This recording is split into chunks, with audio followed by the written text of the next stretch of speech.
Hi folks, so Blackout by Connie Willis, which was published in 2010, so a little while back now, and it is the first part of a two-part story which concludes in All Clear, which was published the same year. It's a pretty fat book, so both of them together are chunky. I was a little bit worried when I started it that it might be a bit slow going, but that wasn't the case at all. It was a bit of a page turner actually. So anyway, where are we? We're in 1940s England. The Blitz is in full flight. The Germans are bombing London on a pretty much nightly basis, fairly indiscriminately. The British Army is in retreat in northwest Europe. It's being pushed off the coast of France by Nazi Germany, and things are pretty grim in general. Britain's fighting on alone. Belgium's fallen. France is about to go. The US isn't yet in the war, and things are looking pretty grim. Our three protagonists are Mike, Polly and Eileen, and they are all time travelling historians, and they're based at Oxford University, where there is a time travel lab, and they use it for the purposes of historical research. So different historians get sent back to a different particular time with a particular task, to observe something that's happened historically to improve the historical record. And so the three of them respectively are tasked with observing evacuee children. This is 1940, so lots of children were evacuated from the big cities out into the country so that they were safe from the bombs. And one of them is tasked with observing shop girls, so-called shop girls, young ladies that worked in department stores in central London, and how they managed through the Blitz. And then the guy, Mike, is sent off to Dover to observe the gathering of the small ships, or the small boats, which later evacuated the bulk of the British and a decent chunk of the French army off the coast of northern France in the face of determined resistance from the Germans. So they're each sent to observe and not do, to observe and to improve the historical record and to make really kind of detailed observations and report back to Oxford when they get back. So the book opens with kind of chaotic scenes for a chapter or two in the time travel office in Oxford. They're the staff there that organise the rota and who's going where and when, and what they need to wear, and the historical details that they need to be aware of before they go is a bit up in the air. They keep changing the schedule. People don't know when they're going or where they're going, or if they were meant to be going today, they're now going in 3 weeks' time, or if they were meant to be going in 2 weeks' time, they're now going the day after tomorrow. So it's all a bit hurried and a bit mixed up.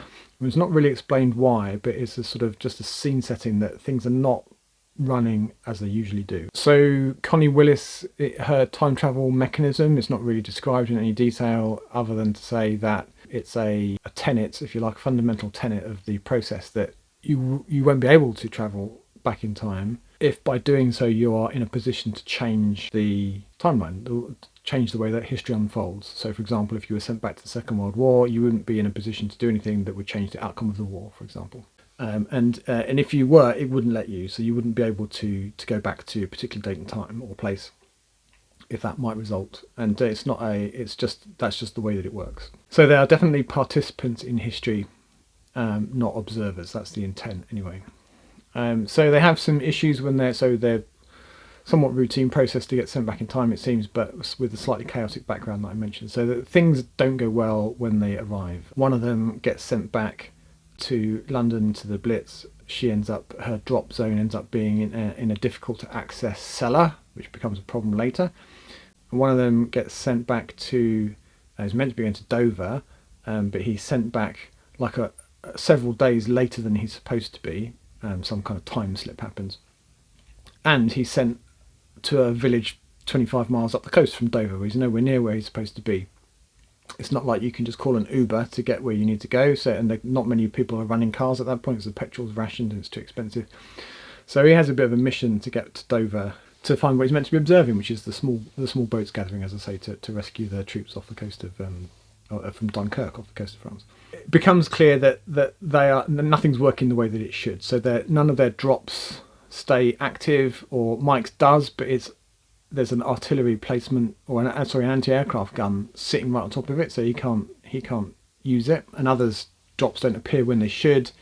They're supposed to have recovery teams that come and get them if there's a problem, but they aren't appearing either. So it becomes increasingly clear that they are, for now anyway, stuck in 1940, and that's going to be a problem for them. Obviously, they're sort of best part of 80 years out of their timeline, and they're only meant to be there for a matter of days or months in one case. So each is dimly aware that the others are also in 1940, and so they at least have someone that they know that they can get in touch with, although they can't, because there's nothing's easy. You can't call them on their mobile or email them or WhatsApp them. That doesn't exist. So there's a lot of fleeing about the country trying to find each other unsuccessfully, which is a bone of contention that I'll come back to later.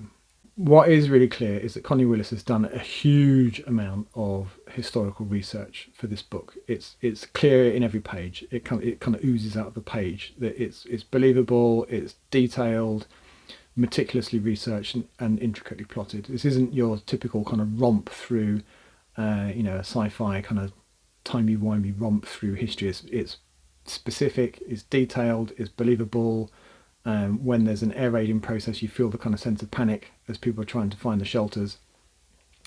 Particularly Polly, who's our time traveller, who's stuck in London during the Blitz. She's got a memory implanted in her head as part of the time travel process of what gets hit when. So she's like, oh, what date is it? Is this the day that John Lewis in Oxford Street gets bombed? I don't want to be anywhere near there, etc., etc. So it's quite tense from time to time. But what we get as the reader is a pretty detailed exploration of life during the early part of the war, and it's really well done, I think. And we're sort of immersed in the chaos and uncertainty of wartime Britain, to the point where it was so vivid, the descriptions, that you can almost kind of feel the dampness of London's underground tunnels, and you can taste the powdered egg sandwiches that people have brought with them. The characters, I thought, were likeable, relatable, and refreshingly flawed. They're not superheroes or infallible time travels. They're just ordinary people that are thrust into extraordinary circumstances. Really just like the people that they've come to observe. I think given that Connie Willis is an American, I think she's done a really good job of getting the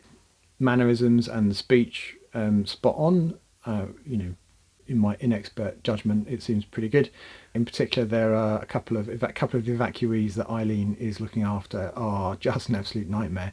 Alf and Binny are kind of East End slum children whose mum is of dubious occupation and his father's long gone, and they are wild, absolutely wild, and they're very Cockney accents, and their kind of cheeky chipmunk mannerisms, I think, are done really well. They're just your childcare nightmare. I quite often wanted to reach into the page and throttle the buggers. But they have like hearts of gold. So Eileen is greatly annoyed by them, but also feels some responsibility and a bit of love for them too. Through the book, we get a few times a bit teased about potential changes to the timeline, and you're sort of worried that the by being there somehow, even though it's not meant to be possible, that the three of them might be causing changes which could have snowball kind of domino effect, a bit like the sort of flapping of a butterfly's wings in wherever it is in Asia, causing a hurricane in Canada or whatever. So but those are ultimately revealed to be mistakes, or someone being mentally imbalanced, or some other thing. And so that did feel a little bit. The first one or two were quite exciting, and after that, I was like, oh god, here we go again. It's a bit contrived. I found the while we're on the subject of things I was a bit annoyed by, the three of them not quite meeting each other, missing each other because a train was late, or because there was an air raid, or because blah blah blah blah, for whatever reason.